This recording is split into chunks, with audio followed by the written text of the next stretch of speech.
I want to share a story with you this morning about a rabbi born in western Ukraine and given the name Israel ben Eliezer. Most don't know him by that name. He is the founder of the Hasidic movement in the 18th century, and because of his abilities to heal others, he was nicknamed the Baal Shem Tov, the master of a good name. He was so special, though, that even his nickname had a nickname, the Besht. The story goes that the community in which the Besht lived faced imminent danger from their anti-Semitic neighbors. Threats had been made and violence seemed near. So the Baal Shem Tov left his home and he walked deep into a forest. He found a particular spot and he kindled a great fire there. And in that spot, he recited a special prayer, asking for God's protection. By the time he returned, the threat of danger had passed, and everyone believed that their great rabbi had saved them. Years later, the Jews of this town again found themselves in a similar predicament. This time, the leader of the community, the Baal Shem Tov student, the Maggid, remembering what his teacher had done a generation earlier, attempted to do the same. He too walked into the forest, to the same spot. He kindled the fire, but he didn't know the words of his teacher, the Besht's actual prayer. Still, he sat by the fire and he prayed for God's protection, using his own words. And again, the danger passed. A generation later, the Maggid student and his community were threatened again. He could no longer find the spot, nor remember the prayer, but he kindled the fire. And once more, the people were saved. Finally, the Rizhiner Rabbi, 4 generations after the Baal Shem Tov, faced the same crisis. But this time, he didn't know the prayer. He didn't know the forest or the spot. He didn't even know how to kindle that special fire. So what did he do? He told the story. And that was enough. Once again, the danger passed and the community was safe. Each student of the Baal Shem Tov, each generation that followed him, succeeded for one reason and for one reason alone. They remembered the story. This story reminds us that what has protected the Jewish people for generations is our memory. Our storytelling has sustained us, kept us safe, given us strength and shaped our identity, our rituals, and our values. And if we lose the story, we risk losing everything. Today, our story is under attack. Our narrative is negated. Our blessings turn to curses. This past year, I spoke with a family who used to belong to another temple in town. Affiliated, connected, engaged, they traveled to Israel on an organized trip so they could experience the history and the beauty of our homeland. Like most tour groups, they traveled with a security guard, and at certain sites, even more security was necessary. Most people returned from Israel renewed and inspired, ready to engage even more in their community, in their practices, and in their faith. Not this family.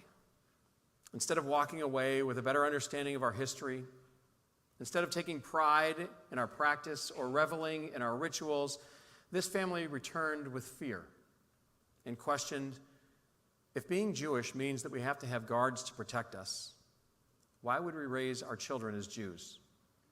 Why expose them to this hate? For them, it was too much. They saw being Jewish as a threat.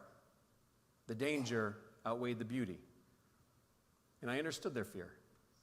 But I also mourned what they were walking away from. A 3,000-year-old legacy of wisdom, resilience, and light. Hearing their story pains me deeply. That's not what I want for our people. And then the reality of our world hit even closer to home. As we began the school year with our 8th graders in the Madrachim program here at Temple, I asked them about the challenges that they see in our world. Not all of our students were there that Sunday, just under 3 weeks into the start of their new school year. But 15 of them were.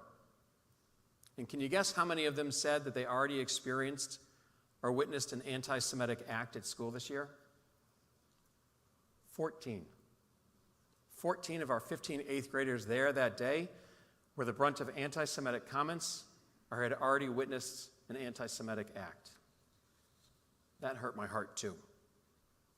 Because if even our youngest are already burdened by hate, we have a sacred obligation to give them something stronger. I could go on with the challenges, with the insults, the hate-filled comments in online news stories, on social media, even in the treatment that we saw towards those who represent or support Israel. Just look at the photos of the nearly empty assembly hall when Prime Minister Netanyahu addressed the UN General Assembly this past week. Being Jewish and being Zionist isn't celebrated. Today it's met with suspicion, opposition, even resistance. And the negative comments, attacks, and misinformation aren't just heard in our own community. They are heard and believed by others. Too many today view Israel not as the ancient homeland of the Jewish people, but as a recent invention. They falsely label it a colonialist state.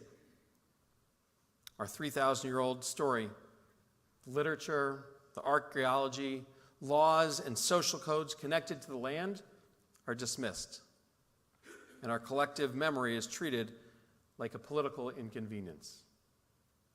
Society twists our story. It takes the oldest hatred, dresses it up in new language, and tries to make it unacceptable to be Jewish. So how do we respond? Not in silence or shame, but how do we respond with strength? How do we reshape our story?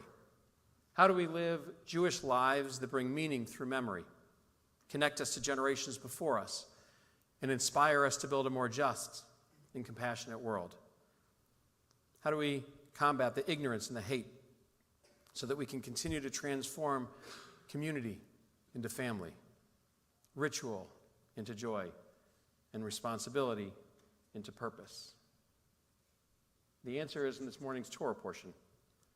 As we read, this mitzvah, this story, is neither beyond you nor far away. It is not in the heavens and it is not across the sea. It is very near to you, in your mouth and in your heart. And it goes on. This day I place before you life and well-being, death and hardship. I command you this day to love Adonai and walk in the ways of your God, so that you may live and flourish. Choosing life isn't just about survival. It's about memory, meaning, and mission. We choose life when we choose to remember who we are. And we see this lesson not only in Torah, but in modern history as well. In 1954, Prime Minister of Israel, David Ben-Gurion, traveled to the United States to meet with President Eisenhower. Before their meeting, he sat with Secretary of State John Dulles, who challenged the Prime Minister. Who do you and your country really represent? Are the Jews of Europe, South America, and the Middle East really the same? After 2,000 years of exile, can we really talk about one nation, one culture, one legacy of tradition? Without hesitation, Ben-Gurion replied, more than 300 years ago, the Mayflower landed on these shores with the first settlers to what is now the great United States of America. Go outside. Ask 10 North American children what the name of the captain of that ship was. How long was their journey? What did the passengers eat on their journey? And how did the sea behave on their journey? You probably won't get accurate answers. But now, 3,000 years after the Jews left Egypt, ask 10 Jewish children from anywhere in the world, who led you out of Egypt? How long was the journey? What did they eat? And how did the sea behave? They will all have the same answer, because we have one story, and we tell it. Having a shared narrative unites us. It gives us strength. It provides us with values, a purpose, and a mission. Stories captivate us. And the good ones, they stick with us, reminding us of life's lessons. I think of childhood stories like The Boy Who Cried Wolf and its message of honesty, or the story of the tortoise and the hare and its lesson of perseverance, and that slow and steady wins the race. If decades later these stories still stick with us, then how much more so should the stories that we don't just read as children, but that traditionally we read, study, and share every year. Stories that, as we read from the Torah this morning, are supposed to be in our hearts and in our mouths.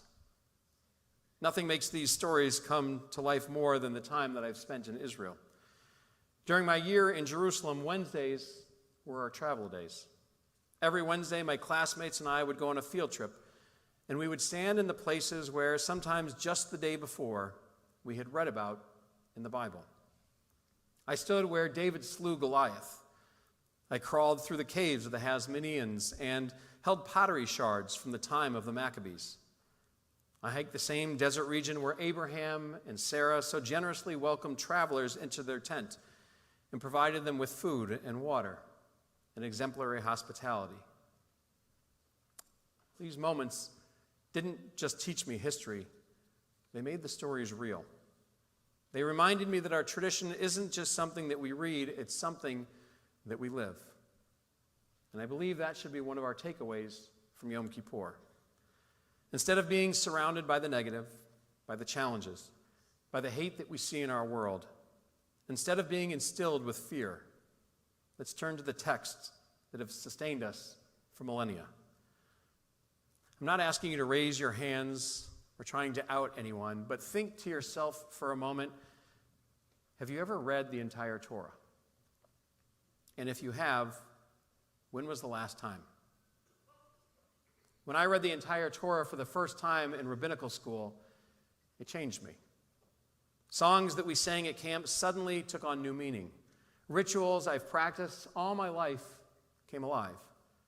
I saw how deeply our values are woven into our stories, and it strengthened my faith and my connection. That's what I want for all of us this year, to rediscover the beauty of our faith through our texts. For those who've heard me give a sermon before, you know that I sometimes have a shtick. For those who haven't, I like to give you something tangible. This morning won't be any different. For parents and grandparents, PJ Library will send you free Jewish books for your children every month. For adults, take on the Torah, the prophets, the writings, piece by piece. Make our story your story. Look at it as your year-long commitment. Start with us in 2 weeks on Simchat Torah when we begin reading the Torah again. Each week, read the weekly portion. Or divide the Torah's 187 chapters into smaller chunks, half a chapter every morning or night while you're still in bed. Before scrolling social media or checking the news, read for a few minutes and let it soak in. I'd recommend joining us for Tish, our Shabbat morning Torah study group, but the first time we read the whole Torah, it took us 18 years. And we're on track to take a little longer this time. But you're still invited to come every Saturday morning. But just know that it'll take a little longer of a commitment if you want to read the entire Torah. And don't worry, if you want, I'll help you remember that homework. I'll send you an email. You can choose if you want it weekly, on Monday morning with a few chapters of that week's Torah portion, or if you want the smaller daily portion. All you have to do is go to shirshalom.org/form/Torah, and you can sign up. Again, shirshalom.org/form/Torah. I'll leave that there for a little bit. There'll also be some copies in the lobby afterwards. Make our story your story. And when we do, we'll find what the Torah promised. This mitzvah, this story, is very near to you, in your mouth and in your heart. Knowing our story, that's how we choose life. That's how we carry our story with pride. That's how we write the next chapter, with strength, with joy, and with courage. Uvacharta b'chaim. This year, may we choose life. May we know and share our story so that we will experience and so that our children will inherit not fear, but faith. Amen.